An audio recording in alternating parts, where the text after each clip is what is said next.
The Galactic Military Academy's processing center hummed with the quiet efficiency that had become standard across the 17 civilized worlds.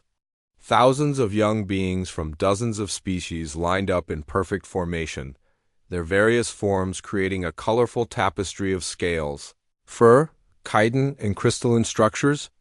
Each one waited their turn at the quantum bioscanner, a device that had never failed in its 300-year history of operation. Commander Zexhai watched from her elevated platform, her 4 eyes scanning the proceedings with practiced ease.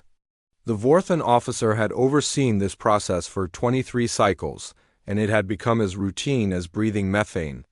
Each cadet would step forward, place their appendage on the scanner's surface, wait for the soft blue glow, hear the pleasant chime, and move on to receive their preliminary assignment based on their biological capabilities and mental aptitude. The scanner was a marvel of engineering, designed by the brilliant Nexari scientists who had first unified the galaxy under peaceful cooperation.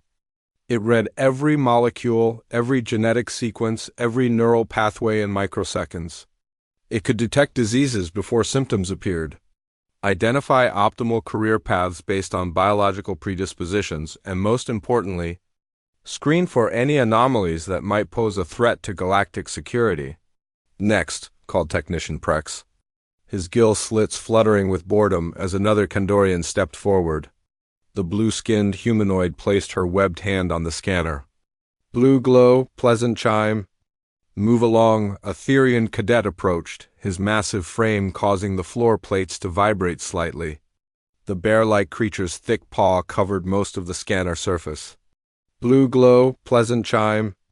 "Move along." Zexhai's attention drifted to the data streaming across her holographic display. Optimal matches were already being calculated.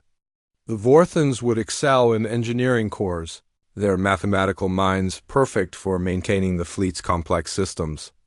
The aquatic Kandorians would join the deep space exploration units, their ability to survive in liquid-filled environments making them ideal for long-term missions in bioships. The powerful Therians would naturally fit into heavy assault divisions, their incredible strength and thick hides making them living tanks.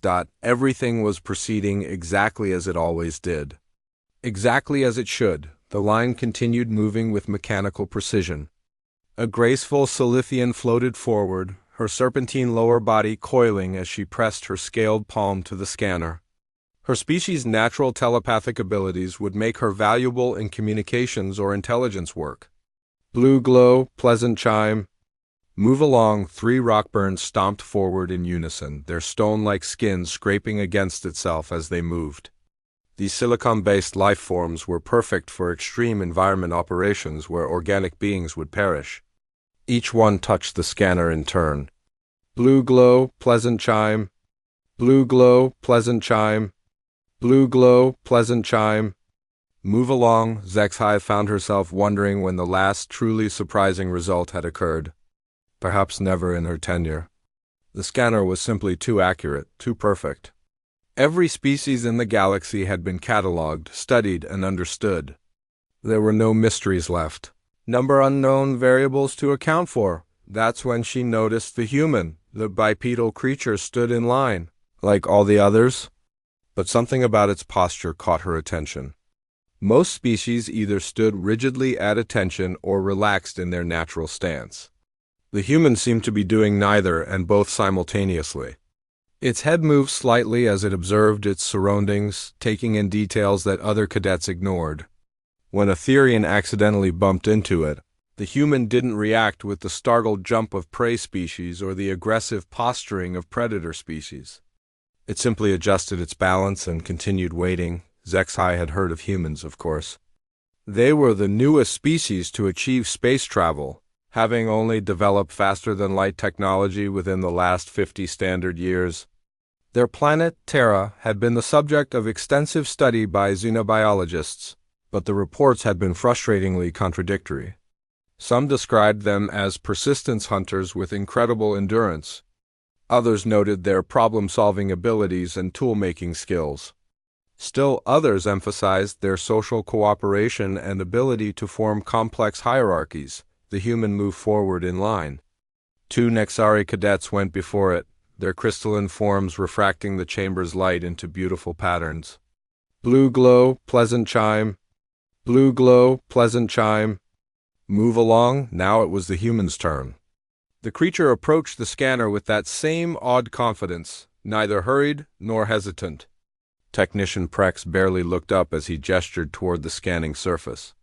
The human extended its hand, a simple appendage of flesh and bone with 5 individual digits, and placed it firmly on the scanner. The usual blue glow began to emanate from the device, but instead of the steady, calming light they were all accustomed to, it flickered. Prex frowned and checked his instruments. The glow intensified, cycling through different colors. Blue to green to yellow to orange. Commander Zexhi's 4 eyes focused intently on the scene below. In 300 years of operation, the scanner had never behaved this way. The pleasant chime was replaced by a series of different tones, rising and falling in pitch as if the machine couldn't decide what sound to make. Cadets began to turn and look. The Silithians' telepathic senses were picking up confusion and concern from the technician. The Therians' protective instincts were activating, causing them to position themselves defensively. Even the usually stoic Rockburn were shifting their weight nervously. The scanner's glow reached red, then violet, then colors that existed beyond most species' ability to perceive. Prex was frantically pressing buttons on his control panel, trying to understand what was happening. The machine's humming grew louder, more urgent. "Sir," Prex called out, his voice tight with confusion, "I'm getting readings I've never seen before. The scanner can't seem to classify this being. It keeps cycling through different categories, but none of them are conclusive." The human remained perfectly still throughout this display, hand steady on the scanner surface, expression calm and patient. It showed no signs of distress or surprise, as if unusual mechanical behavior was completely normal to its experience. Commander Zexhi descended from her platform, her own confusion mounting. The scanner was supposed to be perfect, infallible. It had successfully analyzed every known form of life in the galaxy. How could one simple human cause such a malfunction? As she approached the scanning station, the machine's behavior became even more erratic. Lights flashed in patterns that hurt to look at, and the sounds it made began to resemble something almost like screaming. The alarm finally triggered with a sound that sent every species in the chamber into immediate panic response. The Condorians dove for the nearest water recycling units, their gills automatically sealing. The Silithians coiled into defensive spirals, their telepathic abilities overloading from the fear radiating from hundreds of minds.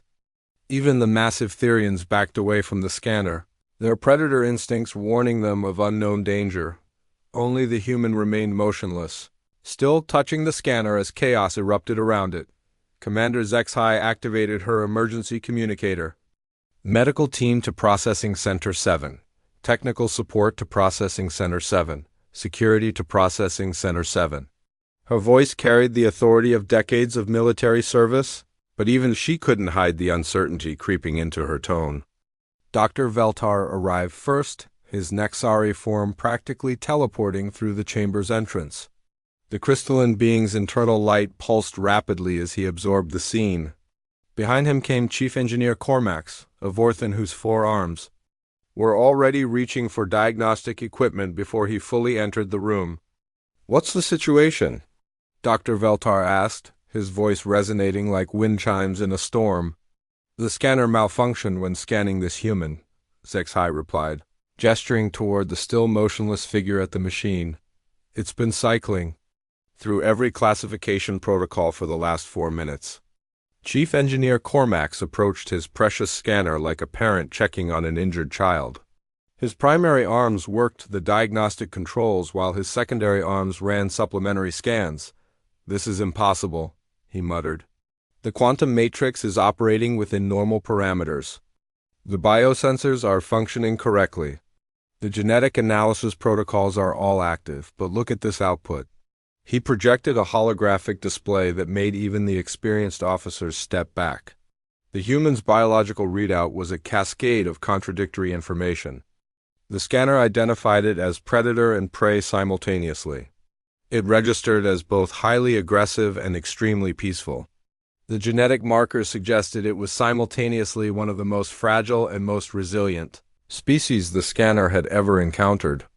It's reading their bone density as equivalent to a rockborn's structural supports, Dr. Veltar observed, his crystal form dimming with confusion. But their skin shows less protective capacity than a Kandorian's webbing. How is that possible? Wait. There's more, Cormac said, his voice rising with each new discovery. The brain scans are even stranger. They're showing neural activity in regions we didn't even know existed. The pattern recognition centers are off the charts, but so are the creativity matrices. They're registering as both highly logical and completely irrational. Commander Zexhai watched the human throughout this entire exchange. The being's face showed what she was beginning to recognize as curiosity rather than concern. It seemed more interested in their equipment's malfunction than worried about its implications. "Excuse me," the human finally spoke, its voice carrying sounds that somehow conveyed meaning despite being unlike any communication method in the galactic database. "Is there a problem with your machine?" The casual tone of the question sent another wave of confusion through the assembled officers. Here was a being that had just caused the most sophisticated piece of technology in the galaxy to have what appeared to be a complete breakdown, and it was asking if they needed technical support. "Your biological signature is causing our scanner to malfunction, Doctor," Veltar explained, trying to keep his voice steady. "This device has successfully analyzed every known form of life in the galaxy for 3 centuries. We've never encountered anything like this before." The human nodded as if this made perfect sense. "Oh, that happens sometimes with our technology too. We've learned to build redundant systems and backup protocols because things tend to break around us unexpectedly." Chief Engineer Cormax's 4 eyes widened. "Things break around you, regularly?" "Well, not on purpose," the human replied with what Dr. Veltar was beginning to interpret as amusement. "We just tend to push things beyond their designed parameters. Our engineers have a saying, if it's not breaking occasionally, you're not trying hard enough." The implications of this statement hit the assembled officers like a physical blow. Every other species in the galaxy had developed technology by carefully studying natural principles and implementing them with precise mathematical certainty. The idea of intentionally pushing systems to failure was completely alien to their way of thinking. "Perhaps we should try a different approach," Commander Zexhai suggested. "Human, what is your name?" "Marcus Chun," the human replied. "And I'm really sorry about your machine. I can move away if that would help reset it." "No, please remain where you are, Doctor," Veltar said quickly. "We need to understand what's happening." "Marcus Chun, can you tell us about your species' capabilities?" Marcus seemed to consider this question carefully. "That's kind of a complicated question. We're not really specialized for any one thing. We're decent at a lot of different tasks, but we're not the best at anything specific." This answer only deepened the officer's confusion. Every known species had clear biological advantages and limitations. The Kandorians were aquatic specialists but vulnerable on land. The Therians were incredibly strong but lacked fine motor control. The Nexari were brilliant but physically fragile. The concept of a species without clear specialization was unprecedented. "But surely you must have some primary adaptation," Cormax pressed. "Enhanced strength, superior intellect, natural weapons?" "Camouflage abilities? Not really," Marcus replied thoughtfully. "I guess if we have any special ability, it's that we're pretty good at figuring things out as we go. We adapt to situations rather than being adapted for them." The scanner's alarm suddenly intensified, and new warning lights began flashing across every control panel in the chamber. The machine had moved beyond confusion and was now registering what could only be described as alarm. The readouts showed that it was detecting capabilities that shouldn't be possible in a single organism. Dr. Veltar's crystalline form began resonating with harmonic frequencies that indicated extreme scientific excitement mixed with terror. "Commander, I think we need to contact Galactic Command immediately. This isn't just a scanner malfunction. I think we've encountered something that doesn't fit into our understanding of biological possibility." As if responding to his words, the scanner finally made a decision. Every alarm fell silent, Every light returned to normal. The machine displayed a single message in the ancient Nexari script that had been used to program the original protocols: classification unknown, threat level incalculable, recommendation extreme caution. Marcus looked at the display with interest. What does that say? Commander Zexhai realized that they were facing something unprecedented in galactic history. For the first time ever, they had encountered a species that their most advanced technology couldn't understand, categorize, or predict. Within 6 standard hours, the Galactic Military Academy had been transformed into something resembling a research facility crossed with a fortress. Ships from the Nexari Science Collective, the Vorthan Engineering Corps, and the Therian Defense Fleet hung in orbit around the Academy station. Inside, the greatest minds from across 17 worlds had gathered. To study one confused human cadet, Marcus sat in what had been a standard interview room but was now packed with more scanning equipment than most hospitals possessed. Beings he'd never seen before pointed various devices at him, took tissue samples, recorded his voice, and asked him to perform simple tasks. While monitoring his biological responses, he was beginning to feel like a very interesting specimen. The cellular structure is completely wrong, Dr. Kithara was explaining to her colleagues.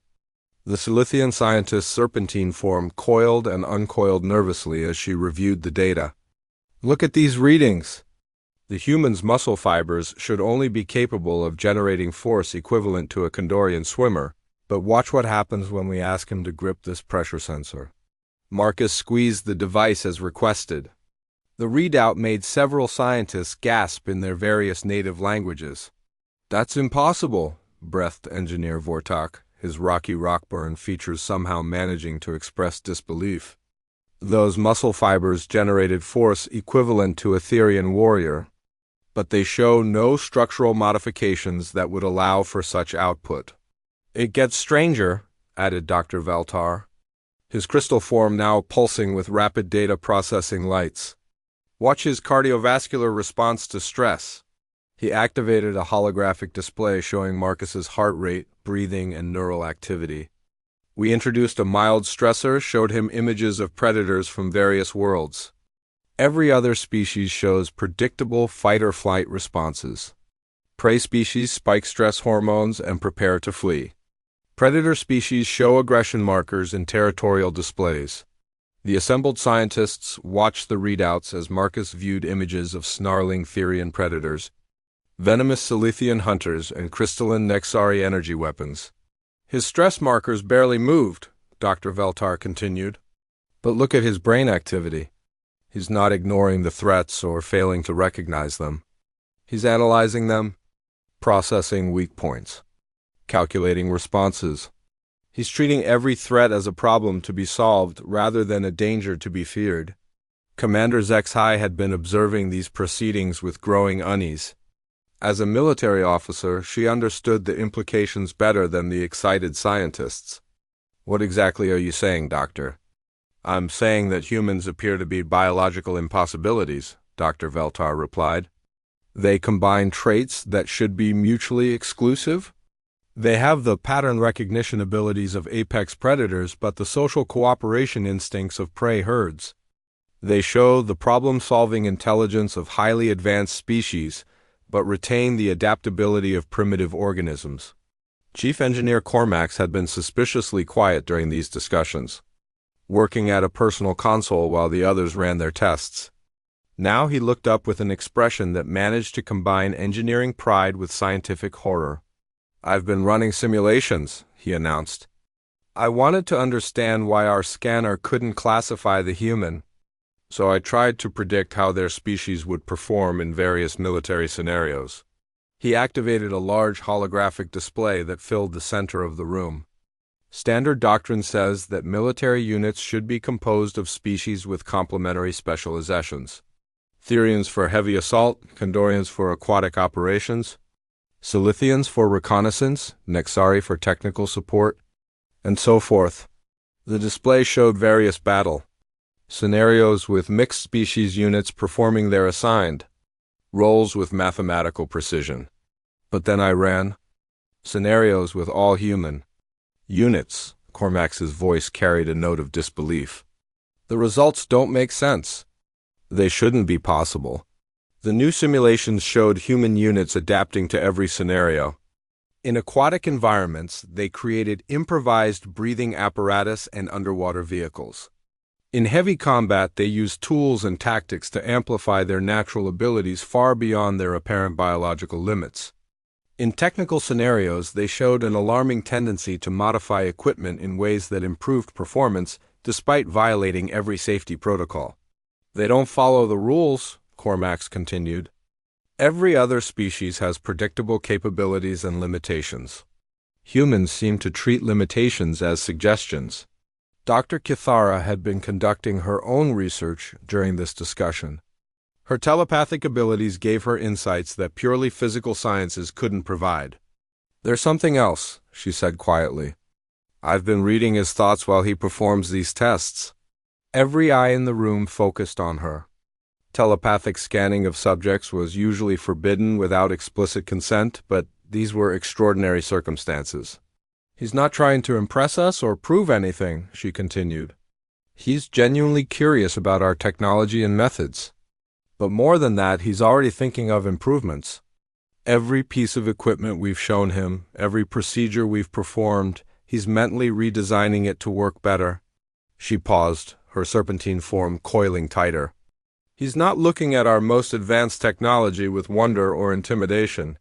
He's looking at it like a puzzle that needs solving." The room fell silent as the implications sank in. They had always assumed that species reaching spaceflight technology would follow similar developmental paths.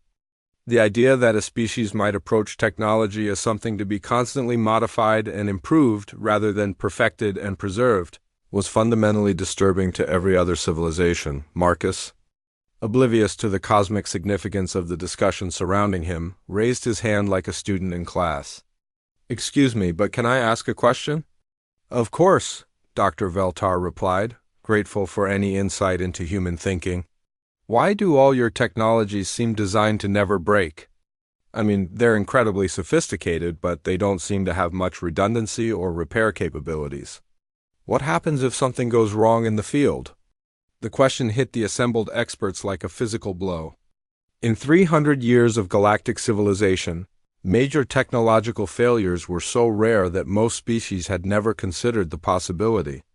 Their machines were designed by mathematical perfection to operate flawlessly within specified parameters.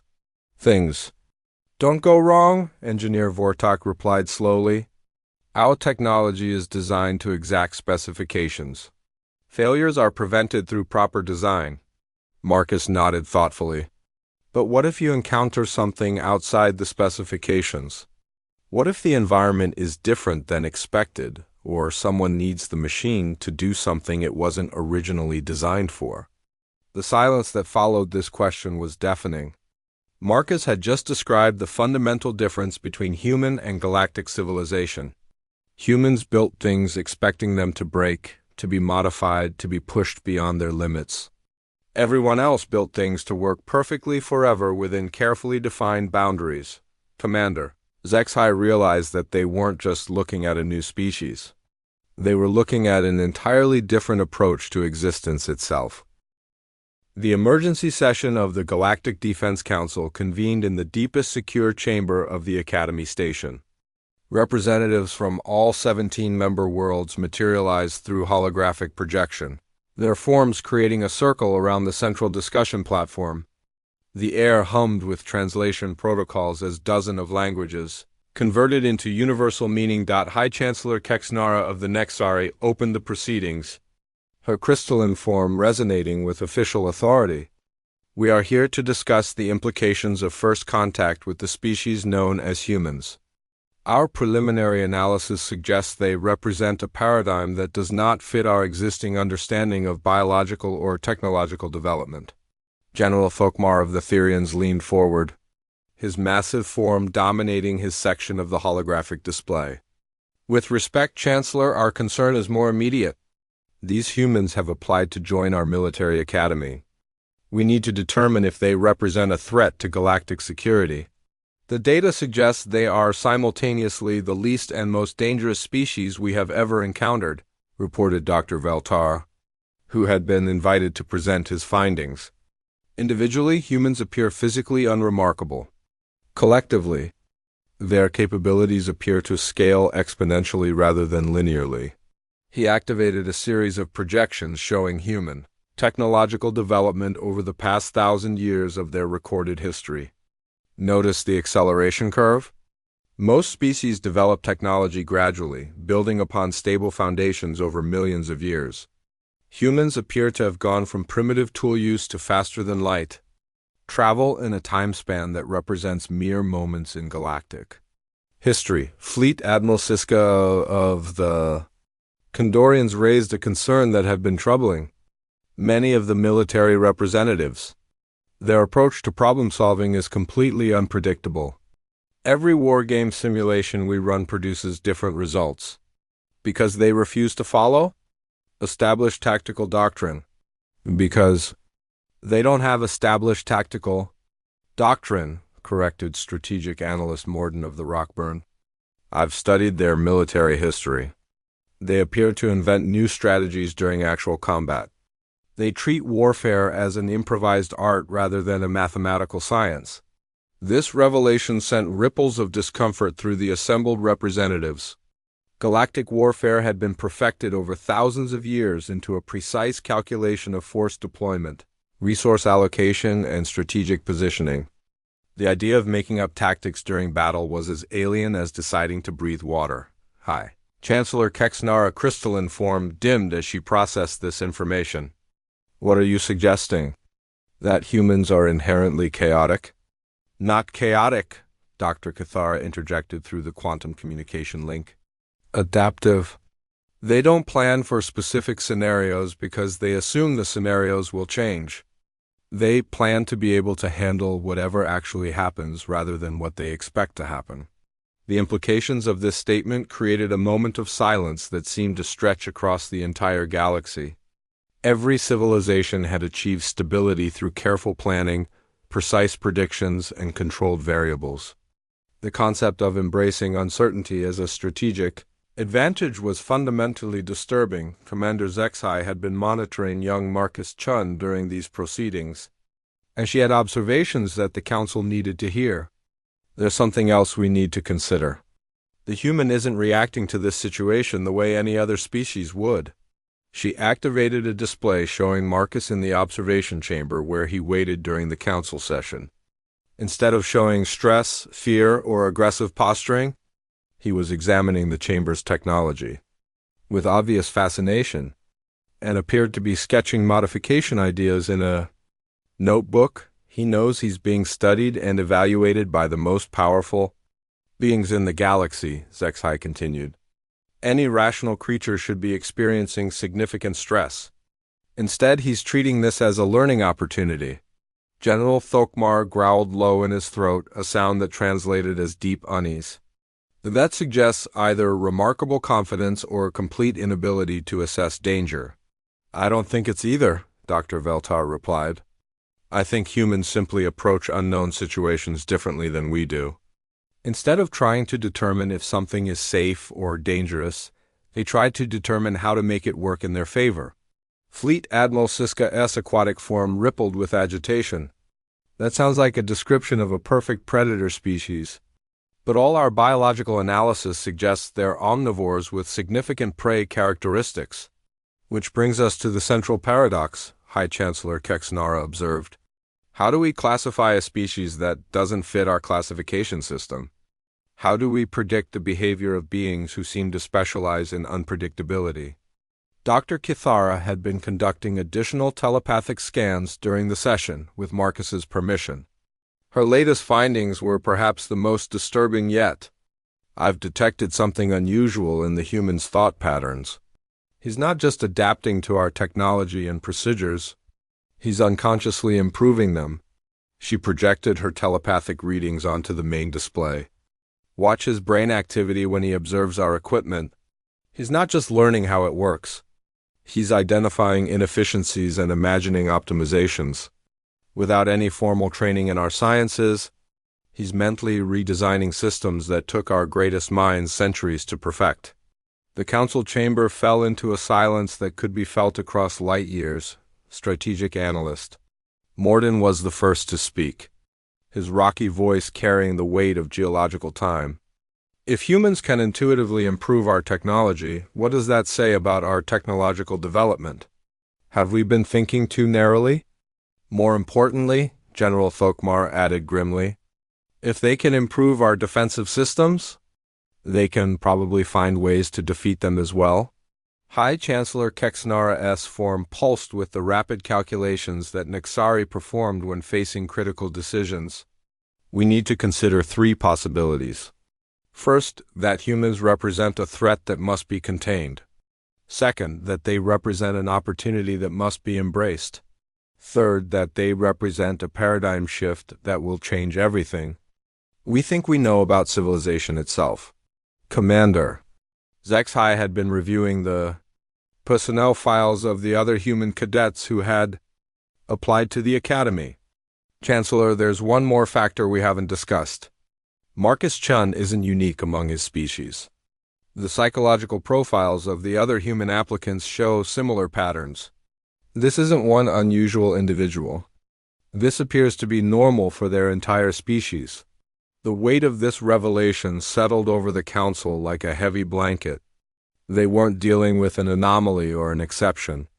They were dealing with an entire species that approached existence in ways that challenged every assumption upon which galactic civilization had been built. As if summoned by their discussion, an urgent communication arrived from the Terra system.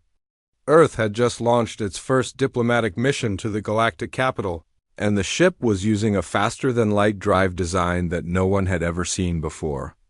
According to the preliminary scans, it was somehow more efficient than anything in the galactic fleet while being built from materials that were considered inferior by galactic standards. The humans, it seemed, were just getting started. The human diplomatic ship arrived at the galactic capital 3 days ahead of schedule, which should have been impossible according to every known principle of faster-than-light travel.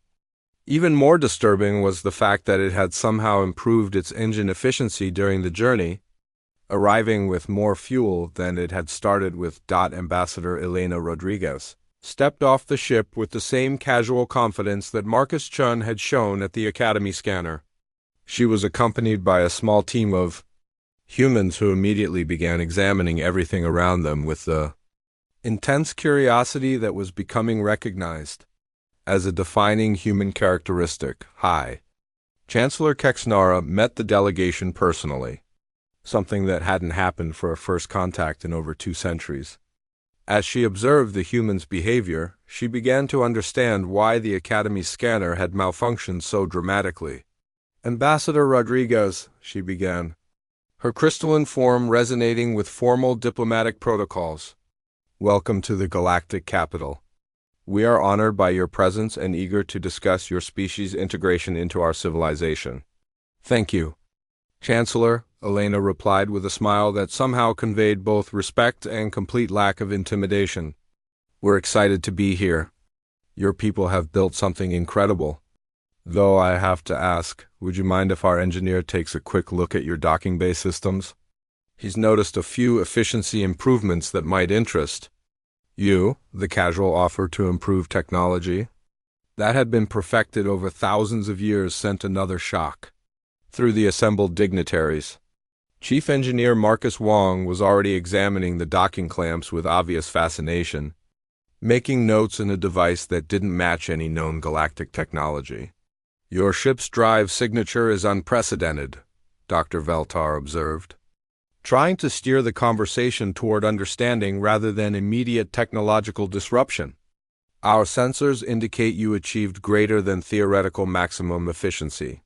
Oh, that, Elena said dismissively. Marcus than your cadet figured out how to recalibrate the quantum field generators during transit. Turns out your basic principles are sound, but there was some resonance interference that was wasting energy. Pretty clever design, though. We're already thinking about ways we could adapt it for our own ships. The diplomatic implications of this statement created a moment of panic among the galactic representatives. Humans had just casually mentioned reverse engineering galactic technology and improving it during their first official visit. General Thokmar's massive form loomed over the group. Ambassador, are you saying that your people study our technology with the intention of modifying it? Well, yes, Elena replied, as if this were the most obvious thing in the galaxy. Isn't that what technology is for? You see how something works, figure out how to make it work better, and then build on that to make something new. That's how progress happens. She paused, noting the expressions of shock and concern on the various faces surrounding her. Oh, I see. You don't do that, do you? You build something that works perfectly and then leave it alone. That is correct, High Chancellor Kexnara confirmed. Our technology is designed to optimal specifications based on mathematical principles. Further modification would only introduce potential points of failure. Elena's expression shifted to something that the translator struggled to convey. It was part sympathy, part confusion, and part excitement. But don't you want to see how much better things could be? Don't you wonder what might be possible if you tried something completely different? Dr. Kithara had been telepathically monitoring the humans throughout this exchange, and her findings were consistent with everything they had learned from Marcus Chun. Chancellor, they're not trying to be disruptive. They literally cannot conceive of not trying to improve things. It's as fundamental to their nature as breathing. This revelation led to the most important question yet posed in galactic diplomacy. Ambassador Rodriguez, how does your species approach conflict resolution? Elena considered this question carefully, understanding its significance. We try to find solutions that work for everyone involved. Sometimes that means compromise. Sometimes it means creating entirely new approaches that no one had thought of before. We've learned that most conflicts happen because people are operating under different assumptions about what's possible. And if no mutually acceptable solution can be found, General Thokmar pressed. Then we get creative, Elena replied simply.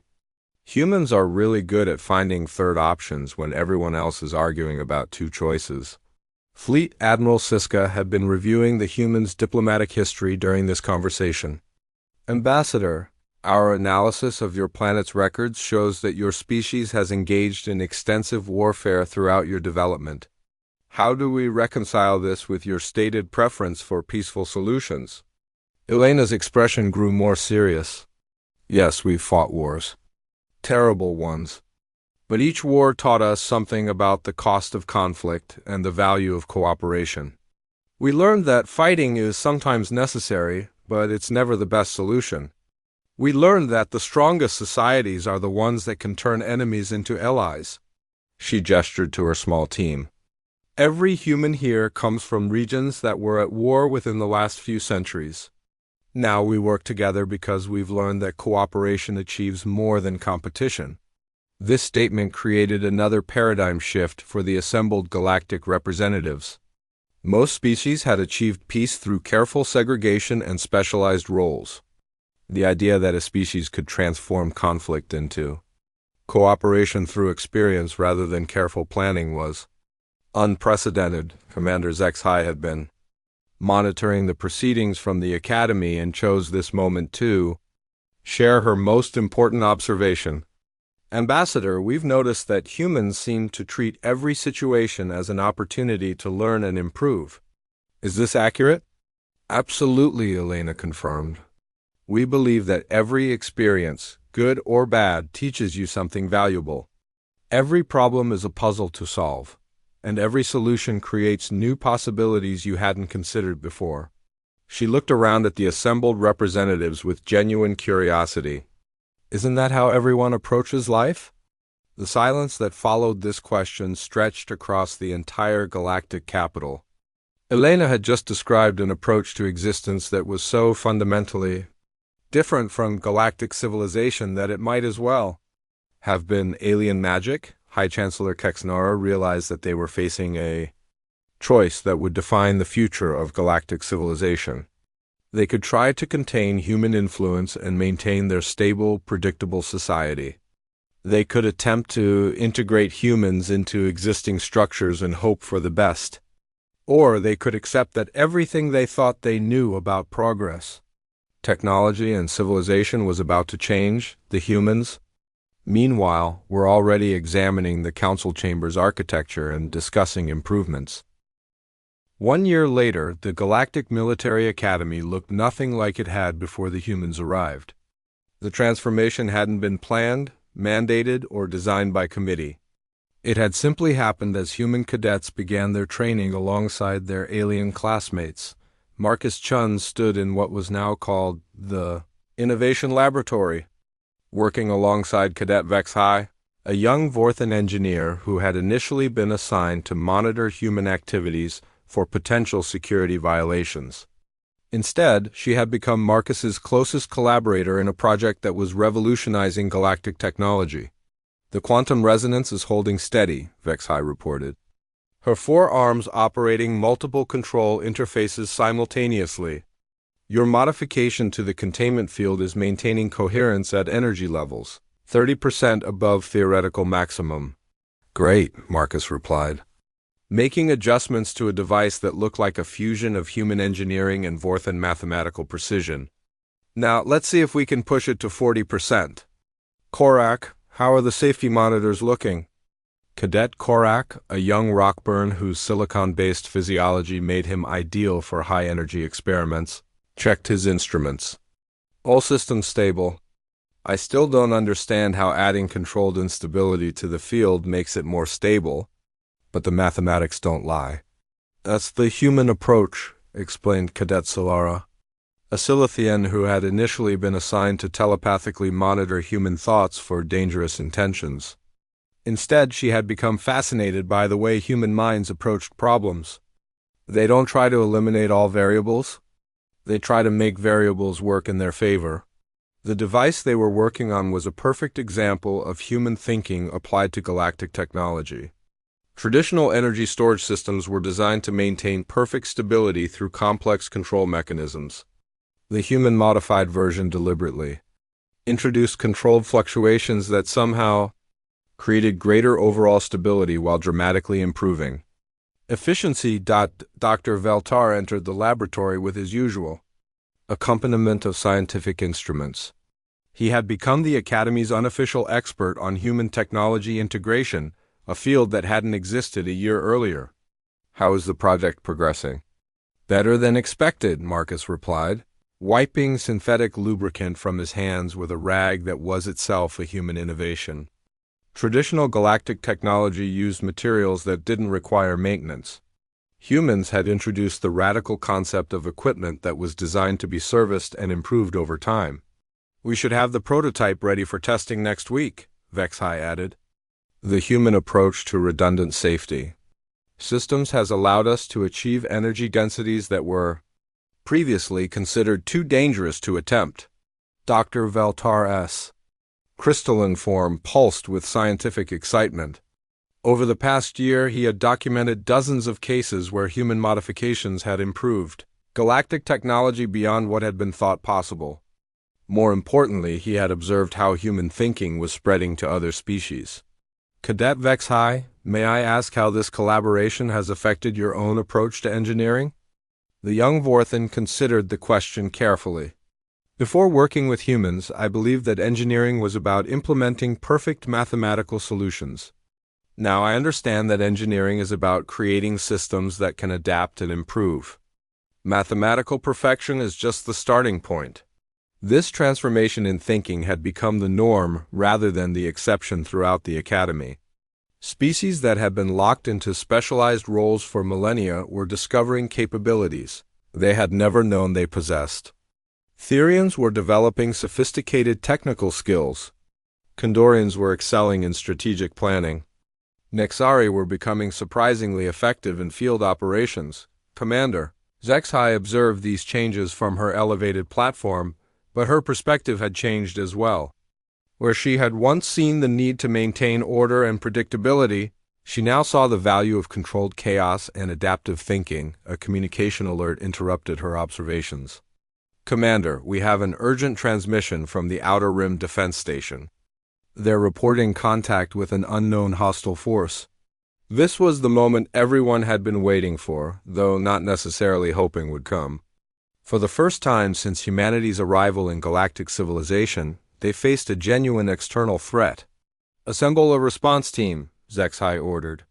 "Include representatives from all species, with emphasis on our best strategists and technicians."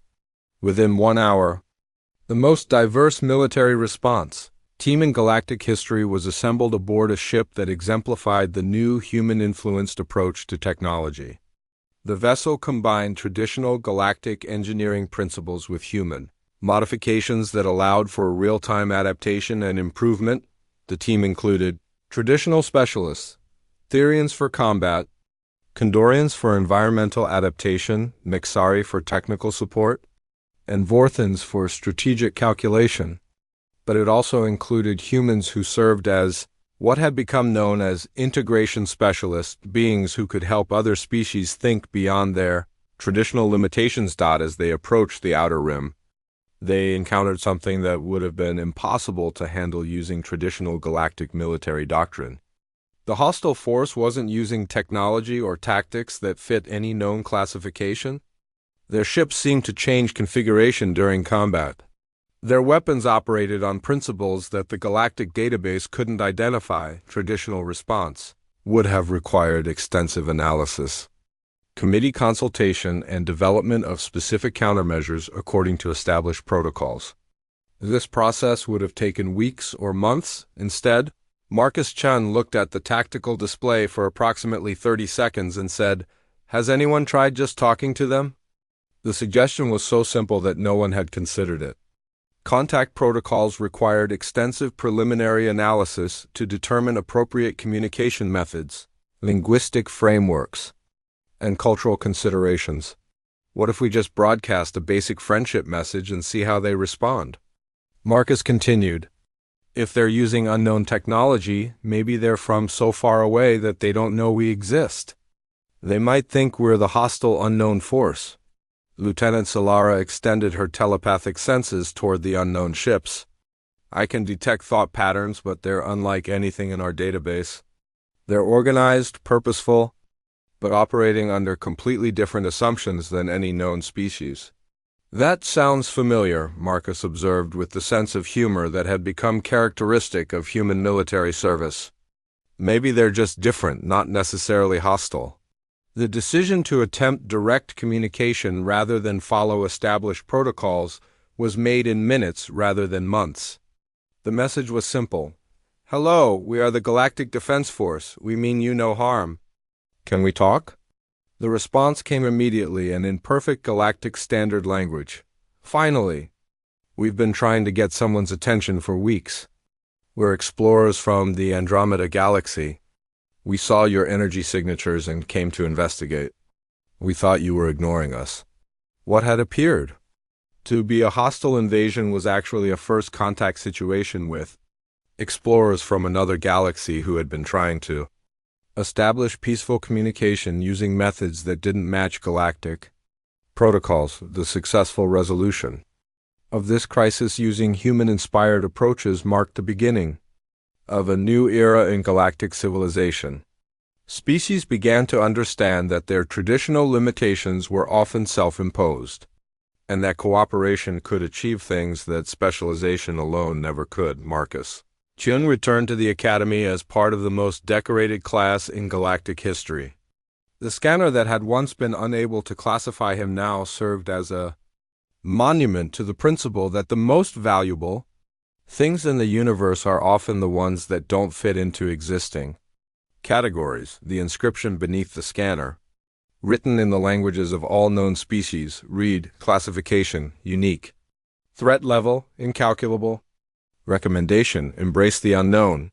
Humanity had passed the test that no one knew they were taking, and in doing so, had helped everyone else discover that they were capable of more than they had ever imagined.